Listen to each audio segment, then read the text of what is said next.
नमस्कार दोस्तों। जो हम आपके लिए कॉन्सेप्ट सीरीज चला रहे हैं उसमें जो आज का हमारा वीडियो रहेगा डीसी मोटर के प्रीवियस ईयर क्वेश्चन पर। मतलब हम पिछले वीडियो से लगातार कराते आए हैं। जैसे हम बाइंडिंग पढ़ाए थे उसका इंपोर्टेंट क्वेश्चन आपको करा दिए, उसके बाद डीसी जनरेटर हम पढ़ाए थे उसका भी इंपोर्टेंट क्वेश्चन हम उसका सोल्यूशन करा दिए।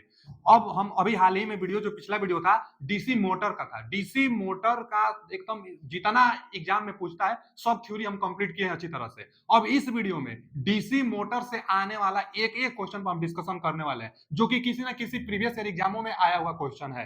तो जितना क्वेश्चन हम लिए हैं किसी ना किसी एग्जाम में आया हुआ है, और इस वीडियो को आप देख लेंगे तो डीसी मोटर से एक भी क्वेश्चन इससे बाहर नहीं रहेगा, क्योंकि एक क्वेश्चन पर हम इधर उधर का भी डिस्कशन करने वाले हैं जिससे कोई भी क्वेश्चन बच ना पाए। तो चलिए अब पहला क्वेश्चन की तरफ चलते हैं। डीसी मोटर का पहला क्वेश्चन क्या है, देखिए कौन सा एग्जाम में आया है, तो यूपीपीसीएल टीजी2 में आया हुआ है। कितने तारीख को, तो 9/11/2023 अभी हाल ही में एग्जाम हुआ था, उसी का यह क्वेश्चन है। तो केवल यूपीपीसीएल ही नहीं, जितना एग्जाम में सब क्वेश्चन आया हर एक एग्जामों का हम क्वेश्चन लेकर आए हैं।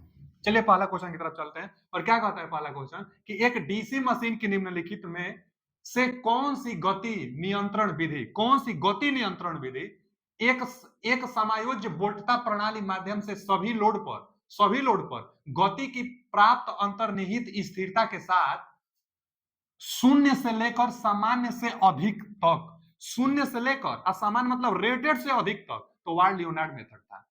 वार्ड लियोनार्ड मेथड क्या होता था कि वह रेटेड स्पीड से ज्यादा भी गति कर सकते हैं और रेटेड स्पीड से कम भी गति कर सकते हैं। और यहां बोला है कि शून्य से लेकर सामान्य से अधिक तक की गति सुचारू रूप से परिवर्तनशीलता प्रदान करती है। तो वार्ड लियोनार्ड मेथड, इसमें से वार्ड लियोनार्ड विधि यानी C option is right answer. आइए वार्ड लियोनार्ड मेथड क्या होता है और इससे और क्या क्या क्वेश्चन बन सकता है हम अभी बताते हैं आपको। देखिए यह तो पहले जो वार्ड लियोनार्ड मेथड विधि है इसको मोटर जनरेटर सेट भी हम लोग बोलते हैं।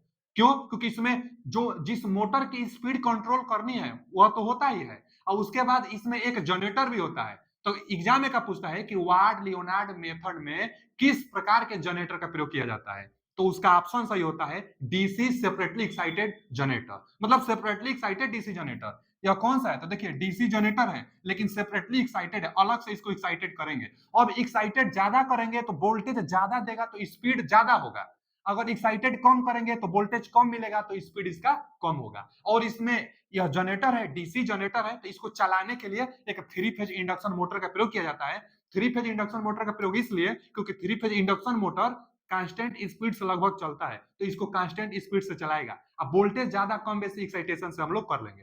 तो पहला क्वेश्चन इसमें यही था कि इसमें कौन सा जनरेटर प्रयोग किया जाता है, तो सेपरेटली एक्साइटेड डीसी जनरेटर प्रयोग किया जाता है। इसमें एक मोटर होता है और एक जनरेटर भी होता है, एक थ्री फेज इंडक्शन मोटर भी होता है। फिर यह पूछता है कि कौन सा कंट्रोल मेथड है, तो वोल्टेज कंट्रोल मेथड है। अच्छा, वोल्टेज कंट्रोल मेथड में भी कौन सा, तो armature voltage controlled method.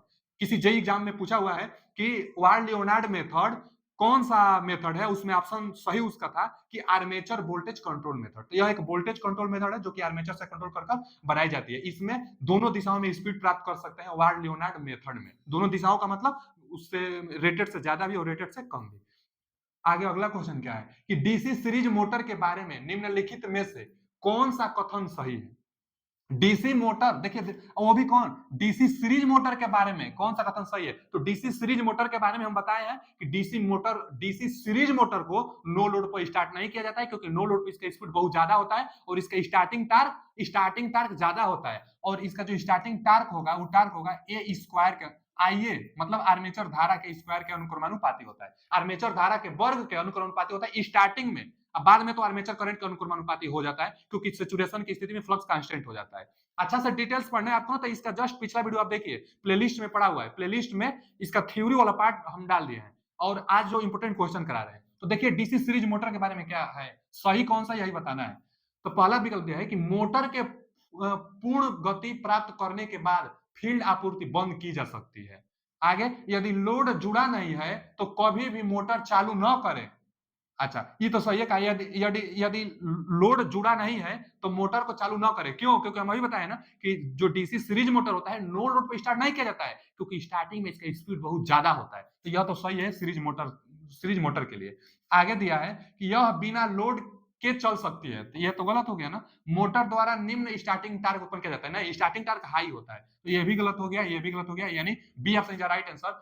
Load जुड़ा नहीं हो तो कभी भी मोटर को स्टार्ट नहीं किया जा सकता है, क्योंकि स्टार्ट करेंगे तो इसका स्टार्टिंग में रोटेशन बहुत ज्यादा होता है, और टार्क आईए के अनुक्रमानुपाती होता है। अगला क्वेश्चन क्या है कि एक डीसी सीरीज मोटर की स्टार्टिंग धारा, फिर डीसी सीरीज मोटर आया है, डीसी सीरीज मोटर की स्टार्टिंग धारा फुल लोड धारा के लगभग 1.5 गुना है। स्टार्टिंग धारा फुल लोड धारा के 1.5 गुना है, तो टार्क फुल लोड का लगभग कितना गुना होगा। अच्छा, टार्क और स्टार्टिंग करंट में संबंध पूछा है। देखिए यह न्यूमेरिकल और बहुत ज्यादा इंपॉर्टेंट है, यह इंपॉर्टेंट हम यहाँ लिख दे रहे हैं, किसी भी एग्जाम में यह क्वेश्चन पूछा जा सकता है, चाहे जेईएन का हो चाहे टीजी2 का हो। पहले तो इसमें स्टार्टिंग टार्क और स्टार्टिंग धारा की बात किया हुआ है, तो देखिए जो स्टार्टिंग टार्क होता है ना बाबू, टार्क होता है जो आर्मेचर करंट के वर्ग के अनुक्रमानुपाती होता है। तो यहीं से एक लिंक निकाल सकते हैं, यहां से क्या लिंक निकल सकता है कि अगर स्टार्टिंग टार्क लेंगे हम लोग, तो यहां से यहां पर स्टार्टिंग धारा के वर्ग के अनुक्रमानुपाती होगा।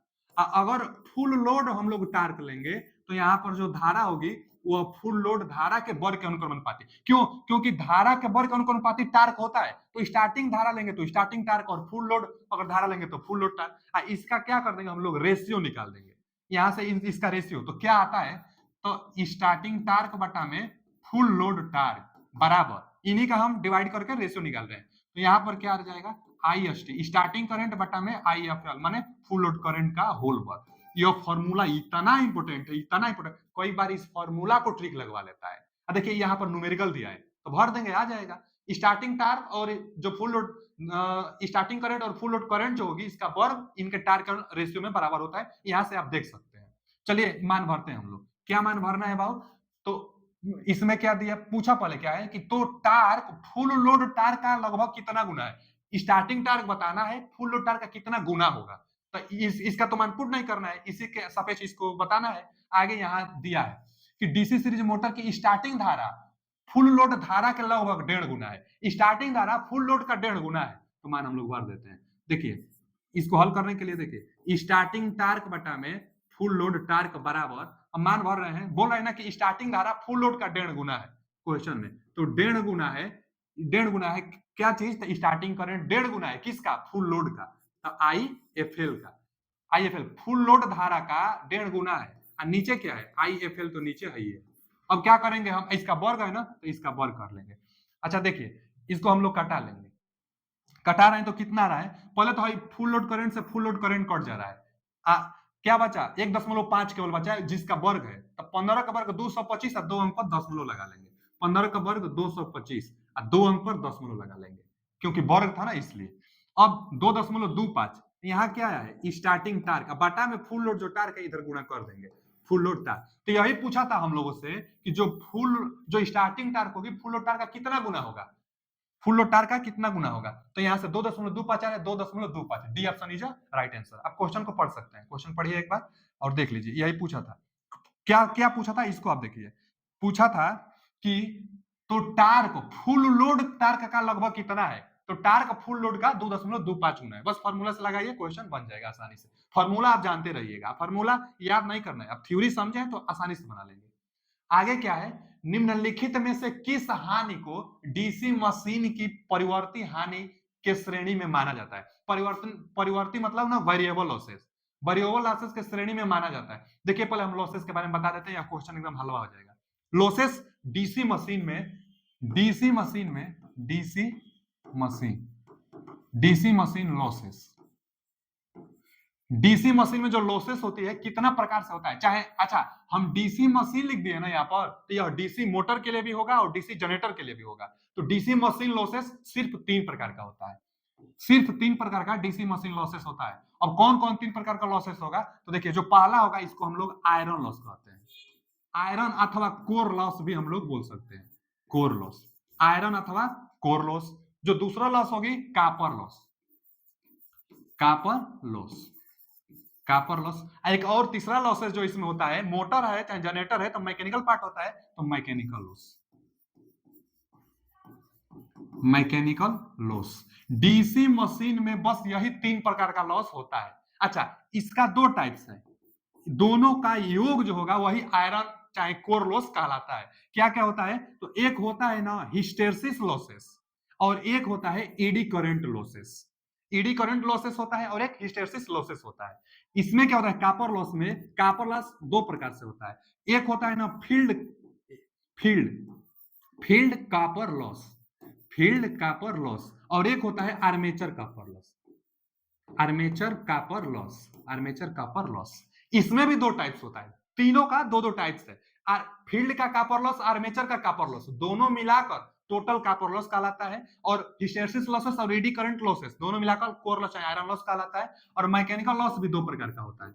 कौन कौन दो प्रकार से होता है बाबू, जो मैकेनिकल लॉस होता है, पहला फ्रिक्शनल लॉस, फ्रिक्शनल, चाहे फ्रिक्शन भी कहीं कहीं देता है, फ्रिक्शनल लॉसेस भी कहीं कहीं दे देता है। और उसके बाद एक और होता है विंडेज लॉस, विंडेज, विंडेज को ना वायु लॉसेस भी कहते हैं। जो वायु एयर गैप कुछ बना होता है ना, स्टेटर और रोटर में कुछ ना कुछ एयर गैप होता है, रोटेट करता है, तो वही एयर गैप में जो वायु होती है उसके कारण जो लॉसेस होता है, तो windage losses, loss, Windows loss, और यहाँ पर फ्रैक्शनल लॉस, यही है टाइप लॉस का।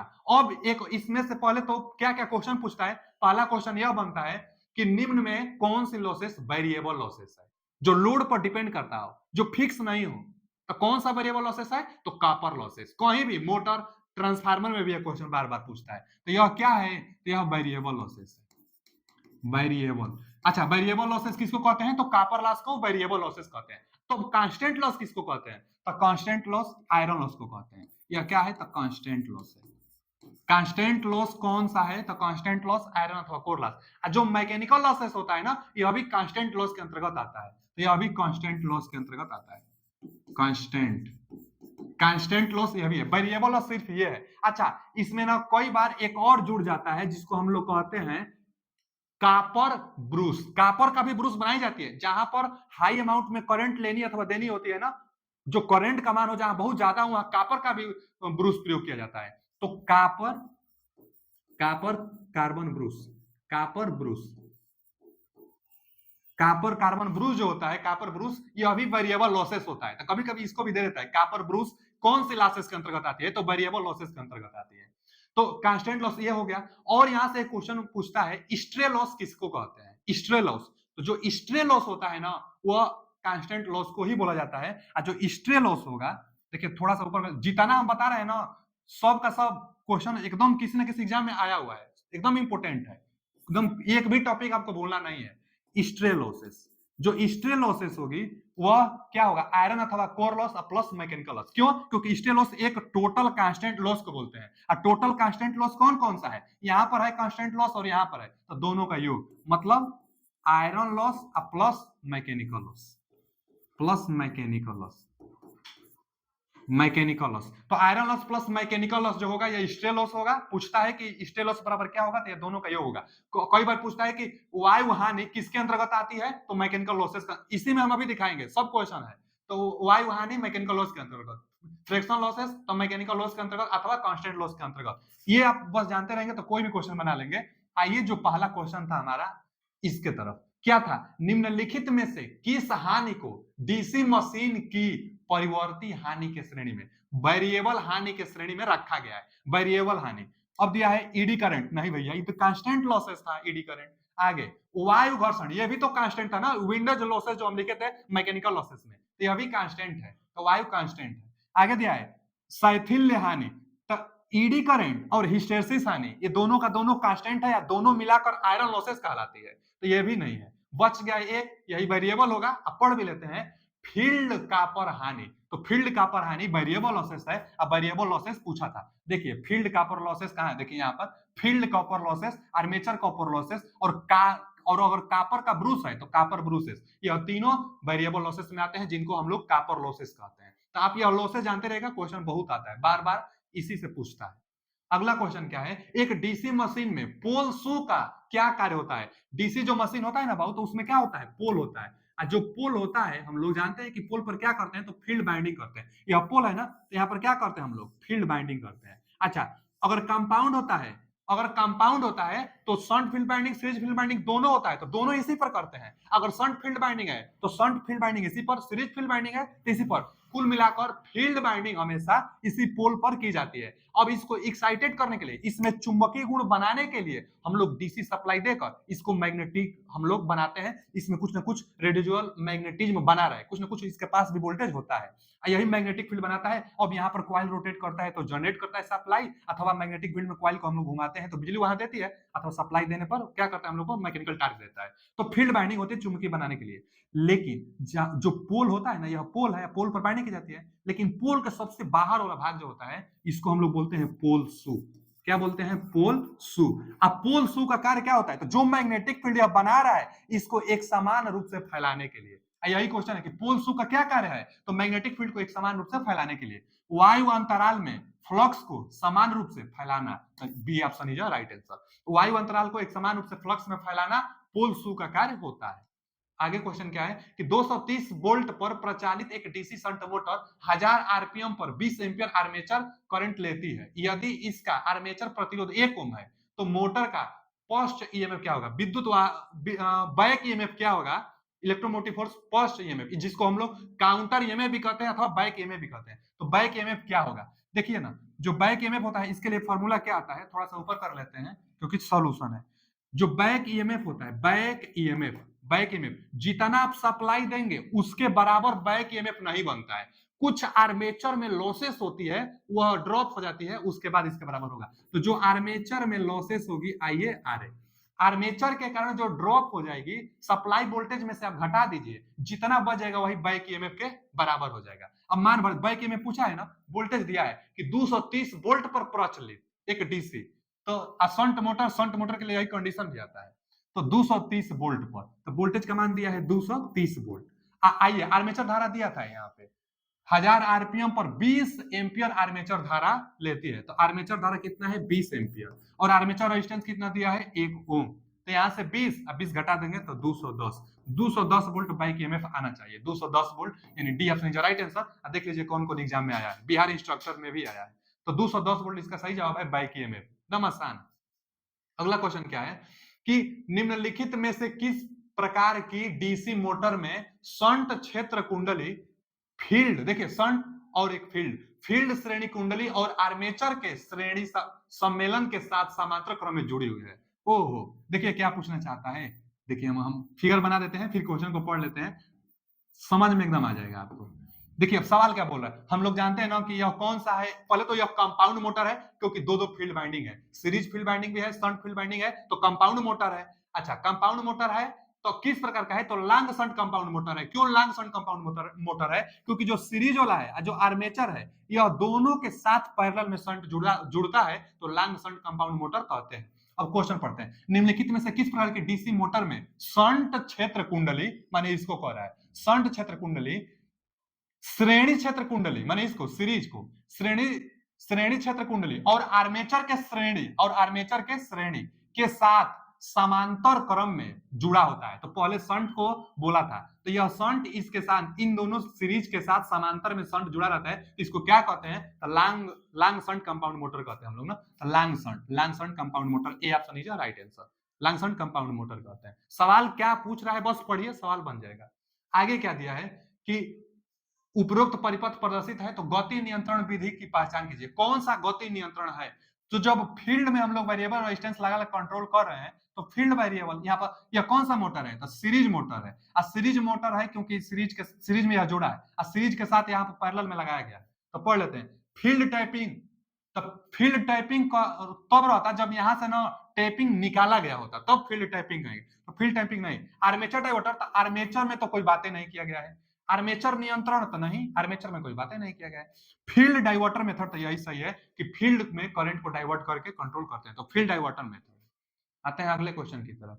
अगला क्वेश्चन क्या है? एक डीसी मशीन में, देखिए वायु हानि आ गया, विंडेज लॉसेस। एक डीसी मशीन में वायु हानि, वायु और घर्षण दोनों दिया है। वायु घर्षण हानि रिक्त स्थान किस श्रेणी के अंतर्गत आते हैं? वायु, विंडेज और फ्रैक्शनल हानि किसके अंतर्गत आते हैं? मैकेनिकल लॉसेस के अंतर्गत आते हैं, दोनों का दोनों।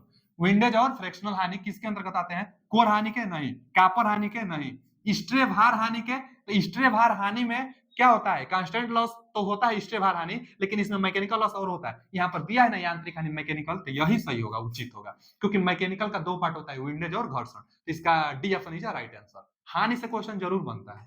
आते हैं अगले क्वेश्चन की तरफ। अगला क्वेश्चन क्या है कि डीसी मशीन में किस प्रकार की हानियां, देखिए फिर आ गया कि डीसी मशीन में किस प्रकार की हानियां फुल लोड हानि का लगभग 30 से 40% तक योगदान करता है।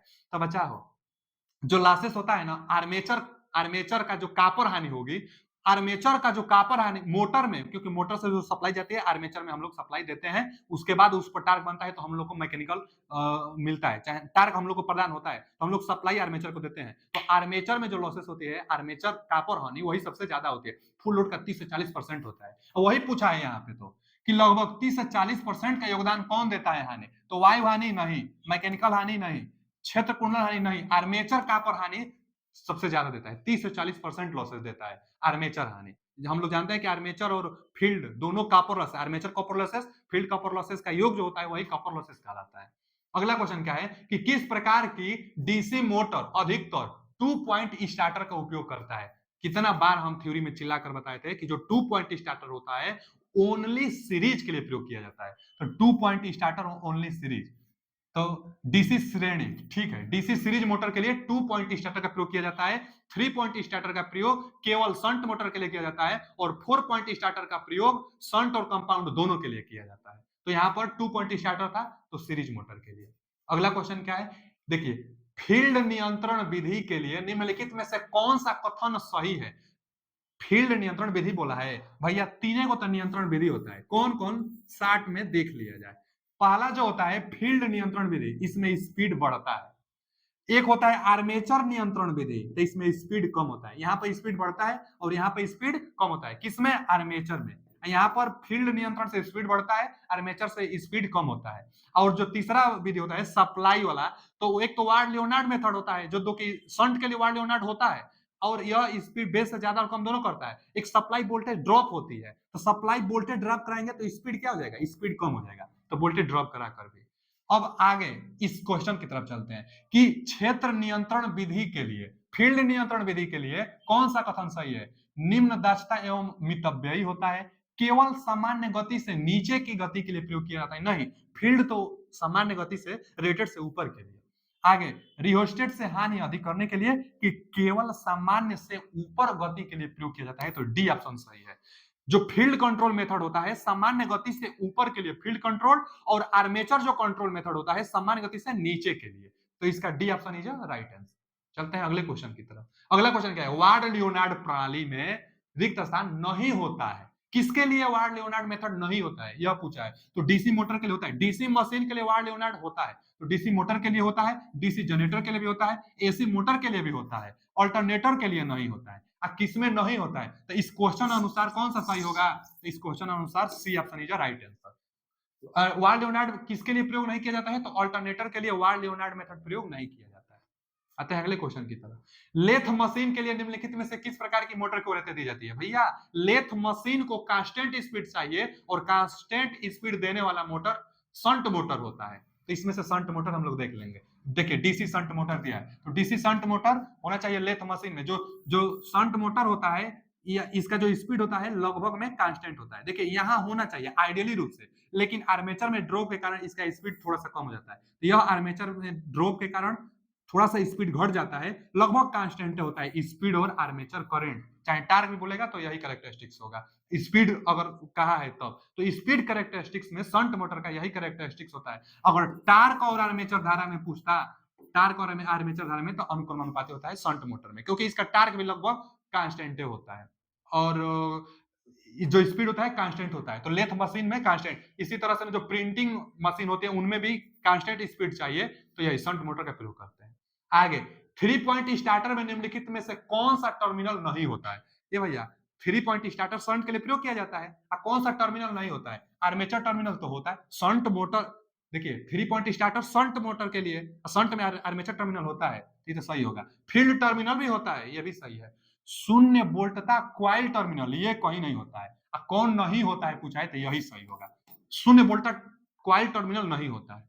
आगे लाइन टर्मिनल होता है, लाइन टर्मिनल क्या होता है देखिए यहाँ पर 3 पॉइंट स्टार्टर लिया है ना, line terminal, field terminal, armature terminal. 3 point starter 3 terminal होते हैं, 0 वोल्ट का टर्मिनल नहीं होता। यह 3 पॉइंट स्टार्टर है, आप इसको देखे होंगे थ्योरी में, बहुत अच्छी तरह से इसका हम वर्किंग से लेकर एक एक पार्ट तक एक्सप्लेन किए हैं। आप अभी तक थ्योरी नहीं देखे हैं तो जाकर थ्योरी देख सकते हैं, प्लेलिस्ट में है। आगे, डीसी मशीन में विकसित बलागुण की दिशा के द्वारा ज्ञात किया जा सकता है। भैया डीसी मशीन में बलागुण टार्क की दिशा, तो मोटर में टार्क बनेगा और मोटर में टार्क की दिशा फ्लेमिंग के लेफ्ट हैंड रूल से। क्या होता है फ्लेमिंग का लेफ्ट हैंड रूल? जो फ्लेमिंग का लेफ्ट हैंड रूल होता है, यदि हम अपने बाएं हाथ के अंगूठे और अंगूठे की पास की दोनों अंगुलियों को परस्पर इस प्रकार लंबवत रखें कि तीनों मतलब आपस में लंबवत रहना चाहिए, तो परस्पर इस प्रकार लंबवत रखें कि यदि तर्जनी उंगली चुंबकीय क्षेत्र की दिशा को और मध्यमा उंगली दी जाने वाली सप्लाई की दिशा को प्रदर्शित करती है, तो अंगूठा मोटर की रोटेशन की दिशा को प्रदर्शित करेगी। यही है फ्लेमिंग के लेफ्ट हैंड रूल। तो फ्लेमिंग के लेफ्ट हैंड रूल में तीनों लंबवत होते हैं, जो अंगूठा होता है मोटर की गति चाहे टार की दिशा को प्रदर्शित करता है अंगूठा, और जो ये होता है सप्लाई दिया जाता है। जनरेटर में ना इंड्यूस ईएमएफ की दिशा फ्लेमिंग के दाहिने हाथ के नियम से की जाती है, इससे धारा की दिशा बस ली जाती है, उसकी देखी जाती है, या दोनों एकदम या सेम है, मैग्नेटिक फील्ड या मोशन की दिशा या मोशन की दिशा। तो इसका क्या होगा, टार की दिशा पूछा है तो मोटर होगा, मोटर में फ्लेमिंग के लेफ्ट हैंड, बाएं हाथ का नियम, A option is right answer, बाएं हाथ का नियम मोटर में प्रयोग किया जाता है। अगला क्वेश्चन क्या है कि डीसी मशीन का कम्यूटेटर सेगमेंट निम्नलिखित में से किस पदार्थ का बना होता है? अरे भैया कम्यूटेटर हार्ड रन कॉपर, देखिए B option, commutator hard drawn copper का बना होता है ना, कई बार क्वेश्चन पूछता है, हार्ड रन कॉपर का कम्यूटेटर बना होता है। और एक चीज जान लीजिए कि यह कौन सा है, डीसी मशीन है ना, तो चलिए डीसी मशीन में जो कम्यूटेटर का काम होता है, कम्यूटेटर को मैकेनिकल रेक्टिफायर भी कहते हैं। कई बार पूछता है क्वेश्चन कि मैकेनिकल रेक्टिफायर किसको कहा जाता है, तो कम्यूटेटर को मैकेनिकल रेक्टिफायर कहते हैं। अब क्यों रेक्टिफायर क्यों कहते हैं, तो रेक्टिफायर एसी को डीसी में कन्वर्ट करता है, तो ठीक कम्यूटेटर एसी को डीसी में कन्वर्ट करता है। जनरेटर के केस में कम्यूटेटर एसी को डीसी में देता है, क्योंकि जो डीसी जनरेटर होता है वह डीसी सप्लाई मिलता जरूर है लेकिन अंदर एसी बनता है, तो अंदर जो एसी बन रहा है उसी को कम्यूटेटर डीसी में कन्वर्ट करके हम लोग को देता है। अब मोटर के केस में इन्वर्टर की तरह कम्यूटेटर बिहेवियर दर्शाता है। क्यों? क्योंकि हम लोग डीसी मोटर में सप्लाई डीसी देते हैं और कम्यूटेटर एसी में कन्वर्ट करके अंदर भेजता है, तो कम्यूटेटर इन्वर्टर भी हो सकता है, रेक्टिफायर भी हो सकता है, इसलिए कम्यूटेटर को मैकेनिकल रेक्टिफायर कहते हैं और कम्यूटेटर हार्ड रन कॉपर का बना होता है। अगला क्वेश्चन क्या है, सामान्यतः इंटरपोल अथवा कम्यूटेटिंग पोल के सेट को डीसी मशीन के मुख्य पोल के मध्य ही क्यों रखा जाता है? जैसे आप देखे होंगे ना कि जो मेन पोल होता है, यहां पर मेन पोल है, अगर यहां पर मेन पोल है और यहां पर मेन पोल है, ठीक, और यहां पर मेन पोल है और एक यहां पर मेन पोल है, तो मेन पोल अगर 4 पोल का यह मोटर है तो इसके ठीक बीच में यहां यहां यहां और यहां एक और छोटा सा पोल होता है और उस पर भी बाइंडिंग की जाती है, तो उसी को हम लोग इंटरपोल कहते हैं, क्योंकि मेन पोल के ठीक बीच में है इसलिए उसको हम लोग इंटरपोल कहते हैं। इंटरपोल कम्यूटेशन मतलब कम्यूटेशन को सुधारता है अथवा आर्मेचर रिएक्शन जो होती है उसमें भी इंप्रूव करता है, तो interpole commutation plus armature reaction को सुधारता है, तो इंटरपोल मेन पोल के बीच में होता है, उसी को इंटरपोल कहते हैं। तो पूछा क्या है कि इंटरपोल डीसी मशीन के मुख्य पोल के मध्य में ही क्यों रखा जाता है, तो आर्मेचर प्रतिक्रिया के प्रभाव को कम करने के लिए, यही सही है, ए ऑप्शन, आर्मेचर प्रतिक्रिया के प्रभाव को कम करने के लिए और कम्यूटेशन को कम करने के लिए इंटरपोल का प्रयोग किया जाता है, जो कि बीच में होता है, आर्मेचर के साथ सीरीज में इंटरपोल जुड़ा होता है। अगला क्वेश्चन क्या है, डीसी मशीन के निम्नलिखित में से किस भाग को, देखिए आ ही गया, यांत्रिक दिष्टकारी मतलब मैकेनिकल रेक्टिफायर, तो डीसी मशीन में किस भाग को मैकेनिकल रेक्टिफायर के रूप में जाना जाता है? भैया कम्यूटेटर को मैकेनिकल रेक्टिफायर के रूप में कम्यूटेटर को जाना जाता है, क्योंकि कम्यूटेटर ही है जो एसी से डीसी और डीसी से एसी भी चेंज कर सकता है, तो कम्यूटेटर इन्वर्टर और रेक्टिफायर दोनों होता है। आगे, 6 पोल के लैप संयोजित ट्रिप्लेक्स डीसी मशीन में कितने समांतर पथ की आवश्यकता होगी? भैया समांतर पाथ की आवश्यकता पूछा है, लेकिन किस में? लैप कॉम्बिनेशन में। जो लैप आर्मेचर की बाइंडिंग दो प्रकार से की जाती है, आर्मेचर की बाइंडिंग लैप बाइंडिंग और वेव बाइंडिंग, आर्मेचर की बाइंडिंग लैप बाइंडिंग और वेव बाइंडिंग। अच्छा भैया लैप बाइंडिंग वेव बाइंडिंग, तो लैप बाइंडिंग में पैरेलल पाथों की संख्या पोलों की संख्या के बराबर होती है और वेव बाइंडिंग में पैरेलल पाथों की संख्या 2 होता है। जो जो लैप बाइंडिंग होती है इसमें इक्वलाइजर रिंग लगाई जाती है, और वेव जो बाइंडिंग होती है इसमें हम लोग डमी कॉइल लगाते हैं मैकेनिकल बैलेंस करने के लिए। और अगर सिंपलेक्स के लिए ये फॉर्मूला है, डुप्लेक्स के लिए होता तो 2 से गुणा, ट्रिपलेक्स के लिए होता तो 3 से गुणा। अब इसमें क्या है, लैप संयोजित है, पहला बात तो लैप बाइंडिंग है इसके लिए, यानी ए बराबर पी, ए पैरेलल पाथों की संख्या पोलों की संख्या के बराबर होगी। 6 पोल है तो पैरेलल पाथ पूछा है, समांतर पथों की संख्या पूछा है, तो 6 मार देते अगर सिंपलेक्स होता तब। यहां क्या पूछा है, ट्रिपलेक्स डीसी के लिए, तो ट्रिपलेक्स के लिए कितना होगा, जितना रहेगा उतना से गुणा करेंगे। ट्रिपलेक्स है तो 6 3 18, 18 B option is right answer. जितना डुप्लेक्स ट्रिपलेक्स जितना रहेगा उतना से गुणा कर देंगे, और लैब के लिए ए बराबर पी होता है, पोलो की संख्या के बराबर होता है। अगला क्वेश्चन क्या है, अच्छा जी, किस प्रकार के डीसी जनरेटर उपरोक्त प्रकार के अभिलक्षणिक वक्र को प्रदर्शित करते हैं, या किस प्रकार के वक्र को प्रदर्शित करते हैं ना, किस प्रकार के मोटर के लिए। तो भैया यहाँ पर दिया है टार्क, यहाँ पर दिया है करेंट, तो हम इसका तो ग्राफ बनाए, यह शंट का है। अभी पिछला क्वेश्चन कोई था उसमें हम बना दिए थे, शंट वाला में क्या था, इसका जो टार्क होगा लगभग में नियत रहता है ना, टार्क अनुक्रमानुपाती में, आर्मेचर करंट और टार्क दोनों अनुक्रमानुपाती में होता है, बढ़ता जाता है। तो शंट मोटर के लिए, डीसी श्रेणी नहीं, डीसी शंट मोटर, तो जी शंट मोटर के लिए होता है। क्यों, क्योंकि जो सीरीज मोटर होता है उसके लिए कैसा होता है, तो सीरीज मोटर के लिए ना पैराबोला होता है, सीरीज मोटर के लिए पैराबोला। कैसे बनता है, तो ऐसे बनता है। कुछ पल के बाद, सेचुरेशन के बाद फिर कांस्टेंट हो जाता है। यहाँ पर क्योंकि जो टार्क होगी सीधा आईए होगा, जबकि यहाँ पर जो टार्क होगा वो आईए के वर्ग के अनुक्रमानुपाती। अभी कैसे होता है, तो जो सीरीज मोटर के लिए चाहे किसी भी मोटर के लिए जो टार्क का फॉर्मूला होता है फाई आईए होता है, टार्क का फॉर्मूला, और शंट मोटर में ना फ्लक्स कांस्टेंट होता है, तो सीधा अनुक्रमानुपाती, इसलिए शंट मोटर का ये। और सीरीज मोटर के लिए स्टार्टिंग में फ्लक्स भी आर्मेचर धारा पर निर्भर करता है, तो इसलिए आईए का वर्ग हो जाता है स्टार्टिंग में, और उसके बाद जब सेचुरेशन आ जाएगी तो फ्लक्स कांस्टेंट इसका भी हो जाएगा, तब फिर टार्क केवल आईए का अनुक्रमानुपाती, तो बाद में कांस्टेंट होगा, लेकिन स्टार्टिंग टाइम में पैराबोला बनता है, इसलिए स्टार्टिंग में सीरीज मोटर का टार्क ज्यादा होता है। और यहाँ पर यह शंट मोटर का है, तो इसका B option is right answer, shunt motor का करेक्टरिस्टिक्स था। आगे, डीसी मोटर के पोस्ट ईएमएफ मतलब बैक ईएमएफ का न्यूनतम मान निम्नलिखित में से किस स्थिति में होगा। भैया बैक ईएमएफ का न्यूनतम मान स्टार्टिंग टाइम में होता है, जीरो होता है, स्टार्टिंग टाइम में बैक ईएमएफ जीरो होता है, इसीलिए आर्मेचर करंट का मान बहुत ज्यादा हो जाता है स्टार्टिंग टाइम में, इसीलिए डीसी मोटर को स्टार्ट करने के लिए स्टार्टर का प्रयोग किया जाता है। तो बैक ईएमएफ का मान स्टार्टिंग टाइम में जीरो होता है, स्टार्टिंग के समय, सही है। स्टार्टिंग के समय स्पीड नहीं होता है, क्यों, क्योंकि जो बैक ईएमएफ होगा ना, इसका formula phi Z N P बटा में 60 है, बहुत इंपॉर्टेंट फॉर्मूला है बाबू, सवाल आता है इस पर बार बार एकदम। तो देखिए स्टार्टिंग में स्पीड जीरो, इसलिए बैक ईएमएफ जीरो होता है, तो स्टार्टिंग टाइम में बैक ईएमएफ का मान बहुत कम होता है। आगे, निम्नलिखित डीसी मशीनों में से किसमें श्रेणी और शंट बाइंडिंग दोनों होते हैं। कंपाउंड मोटर, कंपाउंड मोटर में शंट फील्ड बाइंडिंग और सीरीज फील्ड बाइंडिंग दोनों होता है। तो कंपाउंड यानी देखिए यहाँ दिया है ना संयुक्त मशीन मतलब कंपाउंड मशीन, तो कंपाउंड मोटर में श्रेणी और शंट दोनों फील्ड बाइंडिंग होता है। आगे, एक मोटर के रूप में काम करने वाली एक DC shunt machine 200 volt DC आपूर्ति से जुड़ी है। फुल लोड के तहत मोटर द्वारा कर्षित आर्मेचर धारा 10 एम्पियर है। यदि आर्मेचर प्रतिरोध 0.5 ओम हो तो मोटर में प्रेरित विरोधी ईएमएफ की परिकलन कीजिए। फिर से पूछा है बैक ईएमएफ, बैक ईएमएफ पूछा है। देखिए बैक ईएमएफ हम अभी निकाल दे रहे हैं।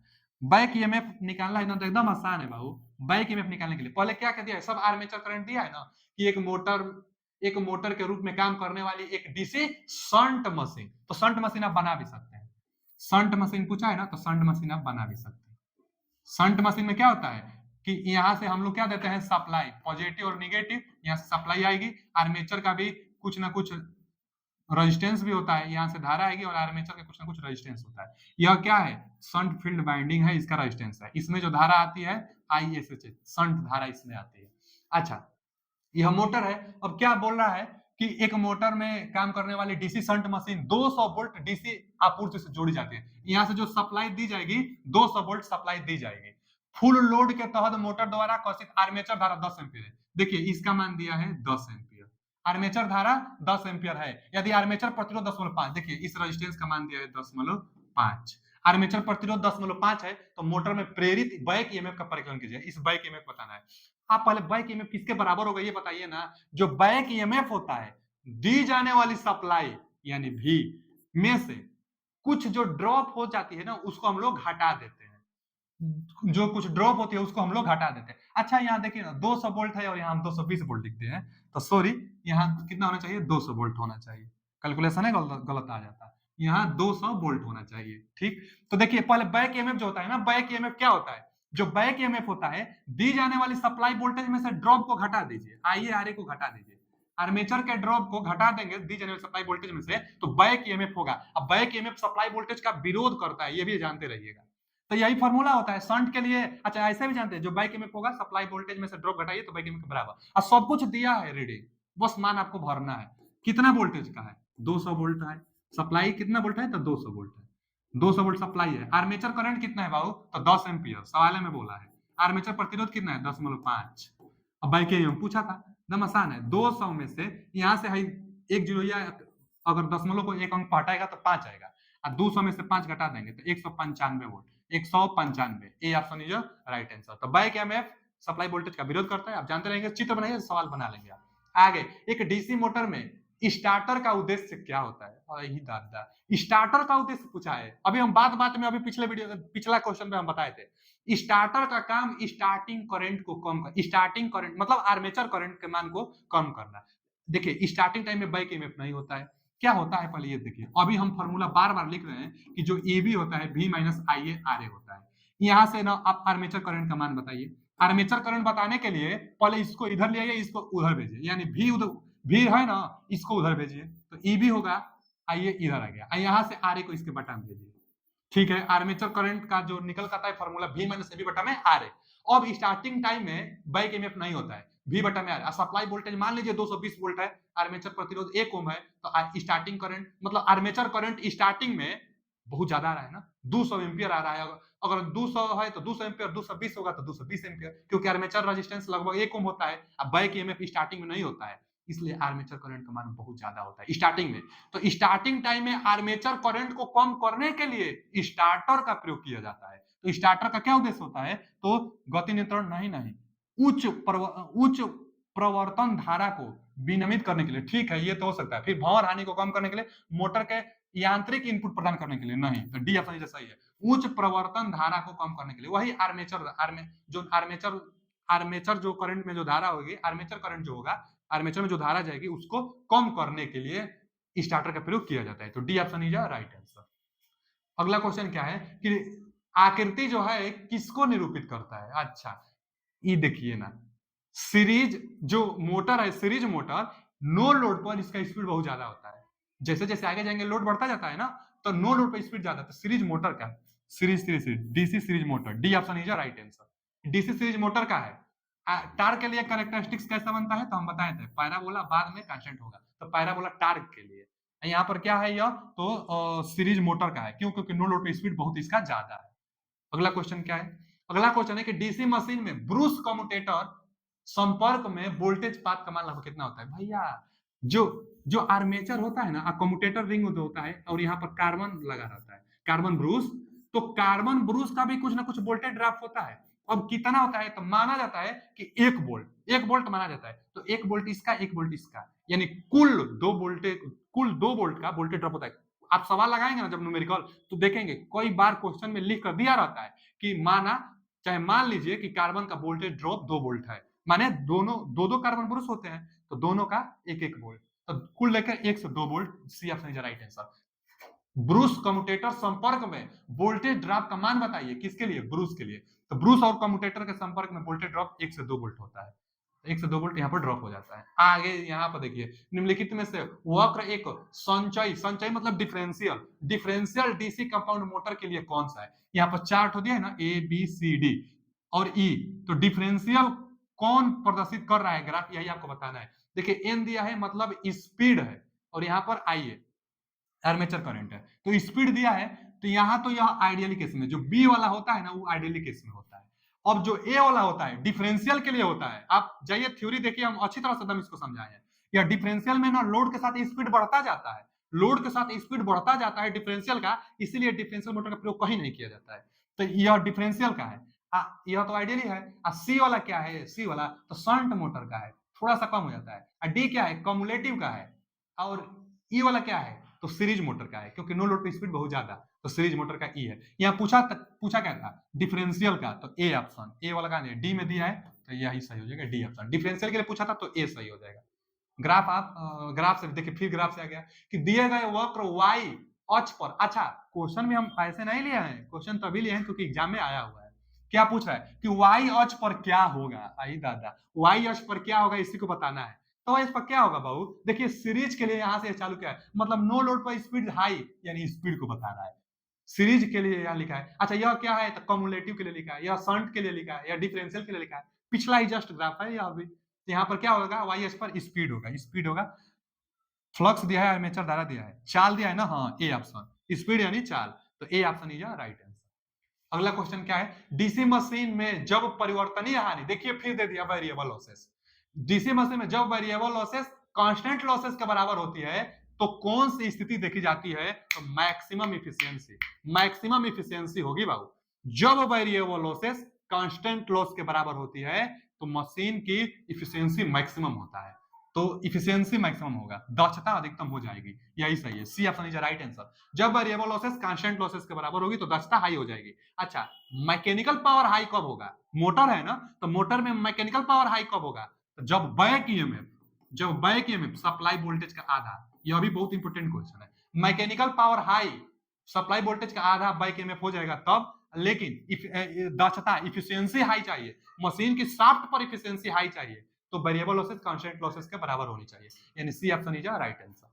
अगला क्वेश्चन क्या है, डीसी श्रेणी मोटर की सामान्य गति से अधिक गति को नियंत्रित करने के लिए किस विधि का उपयोग किया जाता है।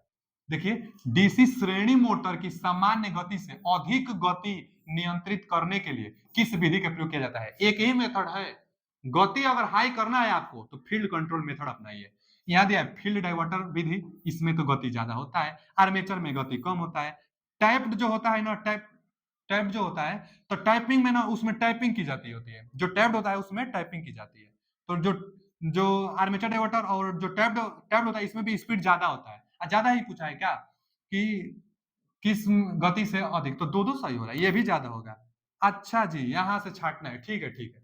तो क्या पूछा है, सवाल पढ़ते हैं, डीसी श्रेणी मोटर की सामान्य गति से अधिक गति को नियंत्रित करने के लिए किस विधि का उपयोग करते हैं।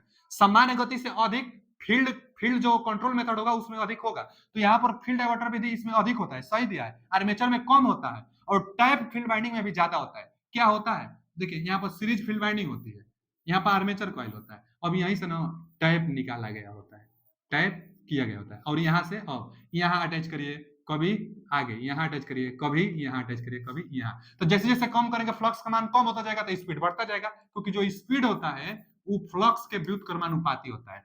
तो अब जितना आप शार्ट कराएंगे, यहाँ से इसको जितना आप शार्ट कराएंगे उतना शार्ट हो गया तो फ्लक्स कम हो गया, अब फ्लक्स जब कम हुआ तो स्पीड हाई हो जाएगा। तो स्पीड हाई करने के लिए भी टैप्ड विधि का, तो पहला और तीसरा हाई करता है, तो तीनों हाई नहीं करेंगे, केवल दूसरा नहीं, पहला और तीसरा, तो B option is right answer. B option is right answer. B option क्या है, स्पीड बढ़ाएगा। बी ऑप्शन क्यों, क्योंकि पहला और तीसरा दोनों स्पीड बढ़ाने वाला था। आगे क्या दिया है, शंट मोटर के मामले में रीजनरेटिव ब्रेकिंग, देखिए यहां दिया है रीजनरेटिव ब्रेकिंग तब नियोजित होता है जब लोड, भैया जो ब्रेकिंग होता है ना डीसी मशीन का, इलेक्ट्रिक ब्रेकिंग तीन प्रकार से किया जाता है। इलेक्ट्रिक ब्रेकिंग कौन कौन, एक प्लगिंग किया जाता है, चलिए हम लिख देते हैं प्लगिंग, एक प्लगिंग ब्रेकिंग होता है।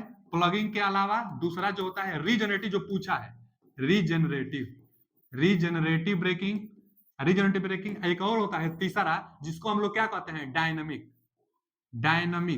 अच्छा, डायनामिक ना कर इसको रिहोस्टेड भी कहा जा सकता है, रिहोस्टेड, चाहे रिहोस्टिक ब्रेकिंग कहा जाता है। तो देखिए जो प्लगिंग ब्रेकिंग होता है ना, एट वंस रोकने के लिए होता है, इसको रिवर्सिबल ब्रेकिंग भी कहते हैं। इसमें आर्मेचर के टर्मिनल चेंज की जाती है। क्या होता है, जब आर्मेचर के टर्मिनल चेंज करेंगे तो मोटर विपरीत दिशा में स्टार्ट करने का प्रयास करेगी, विपरीत दिशा में रोटेट करने लगती है। और जैसे मोटर इस दिशा में चल रही है, आर्मेचर का टर्मिनल चेंज करेंगे, अब वो विपरीत दिशा में प्रयास करेगी, और उसके बाद जैसे वो जीरो स्पीड पर आएगा, हम लोग सप्लाई कट कर देंगे, रोक देंगे उसको तो रुक जाएगा। तो तुरंत रोकने के लिए प्लगिंग का प्रयोग किया जाता है। इसको रिवर्सिबल डायरेक्शन भी नाम से जाना जाता है, क्योंकि आर्मेचर टर्मिनल चेंज किया जाता है। रीजनरेटिव ब्रेकिंग में क्या होता है ना, कि ओवरहालिंग के केस में इसका प्रयोग किया जाता है। मतलब क्या होता है कि बहुत हाई स्पीड पर मोटर को चलाकर और उसके बाद सप्लाई कट कर दी जाती है। अब हाई स्पीड पर जब मोटर चलने लगेगा और दी जाने वाली सप्लाई कट कर देंगे, तो मैग्नेटिक फील्ड में रोटर गति कर रहा है तो जनरेटर की तरह बिहेवियर करेगा। मैग्नेटिक फील्ड में कोई रोटर गति करेगा तो वो सप्लाई देने लगेगा। तो रीजनरेटिव मतलब मोटर को जनरेटर की तरह बिहेवियर कराई जाती है। रीजनरेटिव ब्रेकिंग में इसका प्रयोग ओवरहालिंग के केस में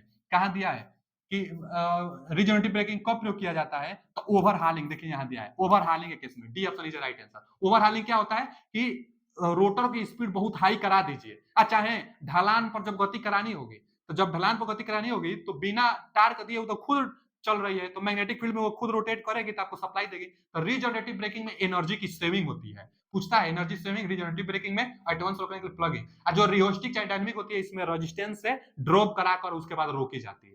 तो यहाँ पर रीजनरेटिव ब्रेकिंग पूछा था, तो D option is right answer. Overhauling का मतलब हाई स्पीड प्राप्त करके सप्लाई कट कर दीजिए। आगे 3 पॉइंट स्टार्टर और 4 पॉइंट स्टार्टर में मूल अंतर क्या है? चलिए स्टार्टर हम लिए कि नहीं, यहाँ स्टार्टर यहाँ लिए थे, हम आपको दिखा दे रहे हैं। 3 पॉइंट और 4 पॉइंट में मूल अंतर पूछा है ना, ठीक है। देखिए स्टार्टर, यह कौन सा स्टार्टर है तो 3 पॉइंट स्टार्टर है। क्यों? क्योंकि 3 पॉइंट है। तो 3 पॉइंट स्टार्टर और 4 पॉइंट स्टार्टर में अंतर क्या होता है? पहला तो हम ये बताते हैं कि 4 पॉइंट स्टार्टर में रेटेड स्पीड से ज्यादा स्पीड भी हम लोग प्राप्त कर सकते हैं। 4 पॉइंट स्टार्टर जो कि 3 पॉइंट स्टार्टर में रेटेड स्पीड से ज्यादा स्पीड हम नहीं प्राप्त कर सकते हैं। क्यों नहीं कर सकते हैं? तो देखिए इसलिए नहीं कर सकते हैं बाबू, क्योंकि जो यह होल्डिंग कॉइल है ना, होल्डिंग कॉइल, इसको होल्डिंग कॉइल कहते हैं चाहे नो बोल्ट कॉइल भी कहते हैं। तो यह हैंडल को यहाँ पकड़ लेता है, होल्ड करता है। यह जो होल्ड होता है यहाँ देखिए फील्ड बाइंडिंग से सीरीज में होता है। फील्ड बाइंडिंग के साथ सीरीज में होल्डिंग कॉइल होता है। जबकि 4 पॉइंट स्टार्टर में फील्ड बाइंडिंग में यह नहीं रहेगा, इसके लिए अलग से एक वायर आएगी रेजिस्टेंस जोड़कर, इसको हम लोग कंट्रोल करेंगे। क्योंकि जो नो बोल्ट कॉइल होती है 110 वोल्ट पर काम करती है, अलग से एक रेजिस्टेंस जोड़कर इसको ड्रॉप करा के काम ले लेते हैं। जो यह फील्ड बाइंडिंग होगी इसमें अलग से वेरिएबल रेजिस्टेंस जोड़ के स्पीड हम लोग ज्यादा कर सकते हैं। वोल्टेज ड्रॉप कराएंगे फील्ड में तो फ्लक्स कम होगा, फ्लक्स कम होगा तो स्पीड ज्यादा हो जाएगा। तो अंतर क्या है? अंतर यही है कि जो होल्डिंग कॉइल है 3 पॉइंट में शंट के साथ सीरीज में होता है, जबकि 4 पॉइंट में होल्डिंग कॉइल अलग से सप्लाई दी जाती है। चलिए क्वेश्चन क्या है, क्वेश्चन को हम लोग पढ़ लेते हैं। क्वेश्चन क्या था? तो क्वेश्चन क्या था, अभी हम क्वेश्चन पर आ जाते हैं। यही क्वेश्चन था कि 3 पॉइंट स्टार्टर और 4 पॉइंट स्टार्टर में मूल अंतर क्या है? चलने की स्थिति तक परिवर्तक प्रतिरोध उत्तरोत्तर काटा जाता है, वह गलत है। अति धारा मतलब ओवर धारा मोचन आपूर्ति सप्लाई से जुड़ा होता है, यह भी गलत है। क्षेत्र परिपथ मतलब फील्ड परिपथ प्रवर्तक प्रतिरोध के माध्यम से पूर्ण होता है, यह भी गलत है। आगे देखिए होल्डिंग क्वाइल को शंट फील्ड परिपथ से हटा दिया जाता है, यही सही है। अभी हम दिखाए हैं ना, अभी हम तो बताया है कि 3 पॉइंट स्टार्टर में जो होल्डिंग क्वाइल था शंट के साथ सीरीज में था। अब 4 पॉइंट में क्या होगा कि होल्डिंग क्वाइल को शंट फील्ड परिपथ से हटा दिया जाता है, हटा दिया जाएगा। 3 और 4 में अंतर यही है कि 4 पॉइंट में हटा दिया जाता है, होल्डिंग क्वाइल को शंट फील्ड परिपथ से हटा दिया जाता है 4 पॉइंट में। तो इसका D option is right answer. अगला आधार गति से ऊपर डीसी मोटर की गति नियंत्रण द्वारा प्राप्त करेंगे तो फील्ड कंट्रोल। आर्मेचर से कम पर आपूर्ति वोल्टेज नियंत्रण, सप्लाई वोल्टेज नियंत्रण से कम करते हैं। आगे क्षेत्र नियंत्रण से सही ज्यादा। जो फील्ड कंट्रोल मेथड है ना उसमें फ्लक्स कम होता है तो स्पीड बढ़ जाता है, तो फील्ड कंट्रोल मेथड में हमेशा स्पीड बढ़ाई जाती है। आते हैं अगले क्वेश्चन की तरफ जो कि लास्ट क्वेश्चन है। मतलब अब देखिए ना क्वेश्चन कुछ कुछ रिपीटेड जैसा आने लगा, तो इन्हीं सब पर क्वेश्चन बार बार इधर उधर रहता है। तो जितना बताए इतना अगर क्वेश्चन तैयार कर लिए हैं तो डीसी मोटर से आने वाला एक एक क्वेश्चन आप बना लेंगे। चलिए देखते हैं यह क्वेश्चन कि विद्युत मशीन के शून्य लोड हानि को रिक्त स्थान द्वारा दर्शाया जाता है। नो लोड हानि को किसके द्वारा? तो देखिए नो लोड हानि है निम्न मान वाले श्रेणी मोटर, उच्च मान वाले श्रेणी मोटर, उच्च मान वाले समांतर परिपथ और निम्न मान वाले समांतर प्रतिरोध। विद्युत मशीन के शून्य लोड हानि को, विद्युत मशीन के शून्य लोड हानि को, नो लोड हानि को किसके द्वारा दर्शाया जाता है? तो जो नो लोड हानि, तो इसका ऑप्शन क्या होगा? सी ऑप्शन होगा। उच्च मान वाले समांतर प्रतिरोध से नो लोड हानि को दर्शाया जाता है। अब मिलते हैं आगे ट्रांसफार्मर अध्याय के साथ, जिसका पहले थ्योरी पढ़ाएंगे, उसके बाद हम उसका इंपोर्टेंट क्वेश्चन इसी तरह हम लेकर आएंगे और क्वेश्चन को समझाएंगे। तो थैंक यू, धन्यवाद। अगर अच्छा लगा तो कमेंट कीजिए।